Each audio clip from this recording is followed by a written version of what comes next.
Have you ever noticed? The harder you try to erase something from people's minds, the deeper it gets engraved. You apologize, they remember the insult. You explain, they replay your mistake. You move on, but they never do. Why? Because forgetting is not in human nature. It's a negotiation of power. And the moment you try to make them forget, you've already confessed that it mattered. Niccolò Machiavelli once warned, men sooner forget the death of their father than the loss of their inheritance. What he meant was simple. People don't remember based on importance. They remember based on impact, on ego wounds, on power shifts. When something scratches their pride, their mind brands it as a threat, and the brain never forgets a threat. In dark psychology, this is called emotional anchoring. Every word you say, every act you regret, anchors itself to an emotion in their mind. An emotion is glue. It makes memory permanent. So when you say, forget what I said, what their brain hears is, remember this. It mattered.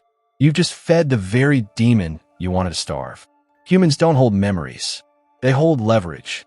What you call a past mistake, someone else calls a future advantage.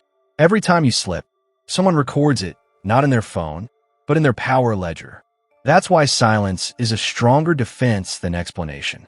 The moment you start explaining, you confirm guilt, even when you're innocent. In this world, memory is a weapon. We use it to protect ourselves and to quietly punish others. We call it remembering lessons. But what it really is keeping score. Every "I forgive you" comes with a hidden "but I won't forget." Every "it's fine" is a vault waiting for a weak moment to reopen. The more you want to be forgotten, the more unforgettable you become. When you hide your flaws, people sense there's something worth finding. When you beg to move on, they cling to the moment. Because pain shared is power kept. To forget you is to lose the proof of their wound. And people would rather keep the wound than lose the weapon. The Roman emperors understood this perfectly. When they executed traitors, they didn't just kill them. They erased their names from stone, burned their portraits, destroyed their legacy.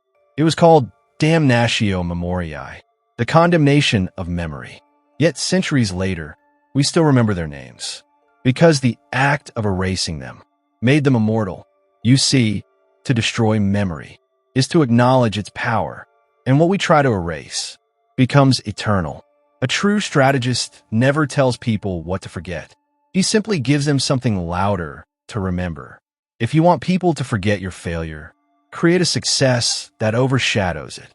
If you want them to forget your weakness, show them a strength they can't ignore. If you want them to forget your sin, offer them a story that flatters their ego. Control memory by feeding distraction, never by demanding deletion. Think about it. Every memory that haunts you isn't about what happened. It's about how it made you feel. And that's why others remember you the same way. You may think they remember your words, but they remember your effect. How you made them feel small. How you made them feel exposed. How you made them feel less. That's why forgiveness feels good, but forgetting feels impossible. We are creatures of emotion, pretending to be creatures of logic. We pretend to let go, but we never really do. Our memories are not diaries. They're defense systems, and your attempt to erase one only marks you as a threat again. So remember this.